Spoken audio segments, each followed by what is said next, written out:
Hey guys, how's everybody doing? And here are my thoughts on Transformers Dark of the Moon. It's a stupid title. With my positives on Transformers Dark of the Moon is how violent this movie is. Now, I do want to say that, like I've already said, that I hardly know much about the first movie, but I knew much a lot about the second and fourth movie. But I always did hear about this movie, about how violent it was. And I was just like, well, I guess it's a Michael Bay movie. It's gonna be a little bit violent and all that because it's a Michael Bay movie. What the fuck else do you want? He's not known for a guy who is a kids movie director. And I just heard that how violent this movie was and how it should have never been PG-13. How you should never let your kids watch this movie. And I'm like, well, how bad can it be? Maybe they're just overreacting to it, but oh boy, they are not overreacting. This movie is fucking violent. This is not a PG-13 movie. This really pushes it. You could tell that this movie was edited so it could get a PG-13 rating. I honestly feel that Michael Bay made this movie to be fucking rated R because it is not PG-13. This is a R-rated movie. It should have been. I think it's only PG-13 because it's a Transformers movie and they need that big bucks. Did make $1 billion. But I do like how violent this movie is. It really pushes that PG-13 rating. And the way how violent this movie is, I don't know why, and I'll talk about this a little bit more too. I kind of got flashbacks to War of the Worlds, and I haven't watched the movie in a while. That's kind of what I got from it. Also, kind of like District 8 or 9, whatever the fuck it's called, this like District 8. Pretty sure it's called. I also kind of got flashbacks to that for how fucking violent this movie is.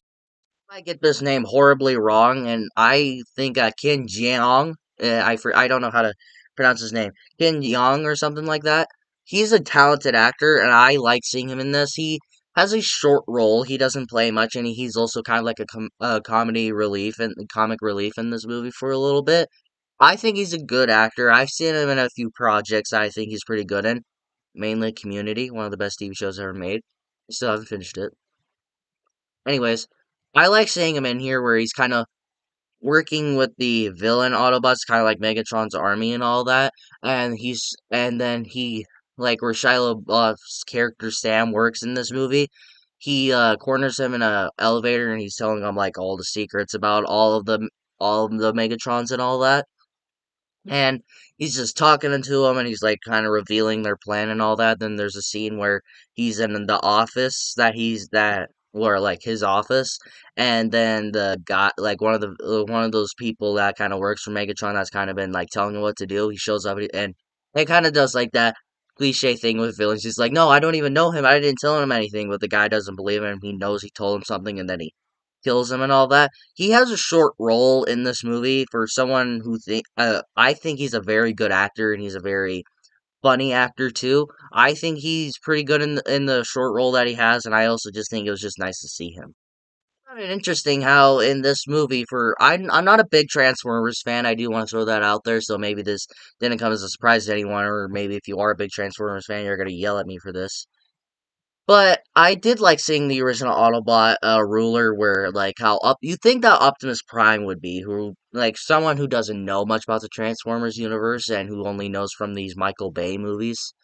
I always thought that Optimus Prime was the ruler, but right at this point he is kind of a ruler. He's kind of like the ruler of like this little gang he has going and all that. I did like seeing the original ruler. I thought he was pretty cool, and I did like how he kind of turns on all the Autobots because like Megatron said, like, hey, if you kill your men, then we can rule Earth, and so they won't like treat us like we're just some kind of tool or stop calling us machines, so we can rule the world as we once did before. And he agrees to it. He tries to kill all of his friends and all that, and just so he can rule the Earth again. And then towards the end, he's like, "I said I would help you, not work with you," and he just fucking rips off a piece of Megatron and kills him. He is dead, and I'm pissed off about that. Fucking loved Megatron. It's cool. It's scary. It gave me nightmares.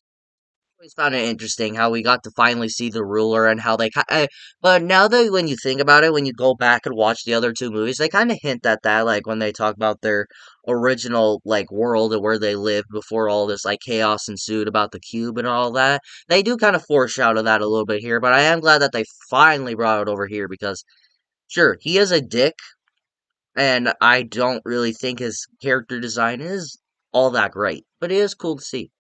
The part where, like I was saying when I was when the ruler of the Autobots kind of like kills Megatron. After that, this movie kind of becomes apocalypse movie, and I dig it. I think that's a very interesting way to make this movie turn into. Where, like I said, with one part, I forget what I said. One sec. Violence, how it was like War of the Worlds and all that. That's what this like the apocalypse thing kind of also remind me War of the Worlds. Like if they seen a human, they would kill him, which is another thing how fucking violent this movie is. Like, they show, like, sequences when the Earth is slowly being taken over. All of the Autobots are just showing up, and they're just fucking shooting at humans, and they just, like, turn to dust, and sometimes they'll melt, and I was like, what the fuck? Tell me that this is a kid's movie? Because this is not a fucking kid's movie. I also kind of got back, a little, like, homages to, Terminator Salvation. Not a great movie, but anyways. I also kind of got flashbacks to that. That's also what this kind of reminded me of in a way. But I also just like apocalypse type movies. That's why zombie movies are some of my favorite horror movie subgenres. That's why I think The Walking Dead is a pretty good show for the first four seasons. Anyways, I did like the apocalypse side to this. It doesn't last very long, and then after our Optimus Prime shows up, and he's kind of like killing all these other things and all these villains, and then he's like here to help them and like stop like the ruler. And then when you finally see him like defeat the original ruler, you're like, fuck yeah. On to my mixed aspects. Now this can go with the apocalypse side when I was talking about how Optimus Prime finally defeats the Autobot ruler, the original guy. I think the final act of this movie, it's fun. It's an action scene. It's a final act of a Transformers movie. But there's also way too much going on that it's hard to take any of it in. Like there's people like just fucking doing everything. The military's there to help out, and they're getting killed. There's a bunch of people getting killed. They're trying to fight all these other things. It's something that we've already seen in this franchise before. There's also just so much going on that it's hard to take all of it fucking in. I'm just in there. I'm like, did these actors even get a break? Because this feels like they've been filming this for like 18 hours. Like, what the fuck? Like, there's so much going on. It's fun for what it is. It's a lot of fun, and it's a fucking Transformers final act. But there's so much going on. It's hard to take any of it in. Now on to my negatives. Now, don't take this the wrong way, and I really hope people don't take this as like as a hormone thing because some people might. I think Megan Fox gone. I think that's kind of a bad idea. Now, I understand the controversy of the time when this movie was first coming out. If you don't know about it, please just go look it up because I don't want to get into it that much over here. Now, Megan Fox, I think she's a pretty good actress. I think she does pretty good in this franchise. I think her and Shia LaBeouf had pretty good chemistry. The fact that they also dated in real life after this movie came out, but I feel her gone it doesn't really fit anymore. And this new girlfriend that we get, I mean, I'm not blaming the actress. The actress is fine. She plays her part.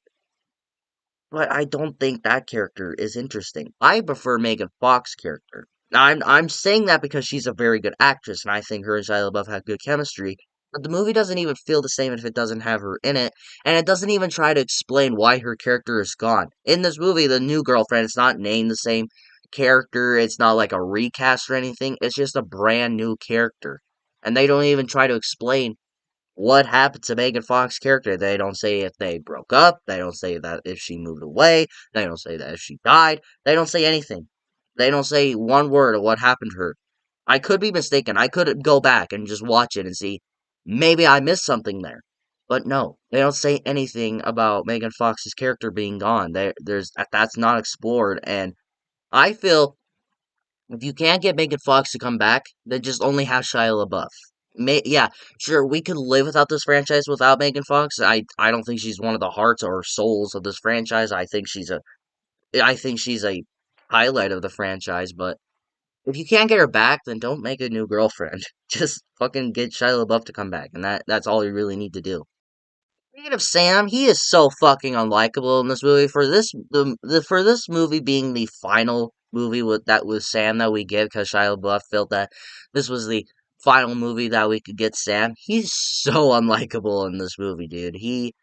There's parts where he like like someone that he works with is kind of like flirting with his girlfriend, and then he gets in the car, and then the girl's like, "Oh, I like his smile. He's pretty cool." And he's like, "Well, I don't think he's cool." And then the car won't start, and he's just like fucking beating the shit in the back of his own car, like trying to fix it. And I'm like, okay, dude, calm the fuck down. And that's all he is in this movie. He's whiny and he's always fucking mad, and it's annoying. I'm like, okay, if you're gonna make this movie where it's kind of like the close off for Sam of this franchise, don't write him to be such an unlikable fucking character.